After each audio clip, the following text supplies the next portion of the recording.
Atlas World have a long-standing relationship with the Belfast Trust and have been working on many projects trust-wide. Energy is at the forefront of everybody's mind currently. We are keen to collaborate in the development and fitting of a completely new energy product that will benefit both the staff and financial managers alike. Traditional vertical blinds were previously fitted at the Musgrave Park Hospital and cut down on the direct sunlight entering the room.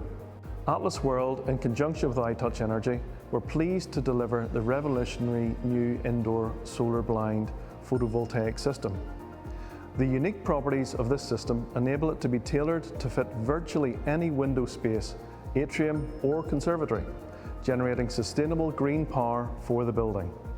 Micro solar photovoltaic inverters are used to maximise the available output, and these feed into the local power supply and automatically synchronise and load monitor.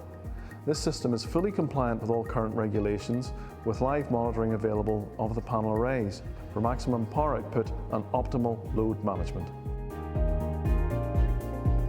Every bespoke, tailored module can produce around 300 watts of power, similar to a single roof-mounted PV panel, and are ideal for both new installations or an upgrade of existing vertical blind systems. With this innovative investment, the Belfast Trust are turning wasted space into real power and making real savings.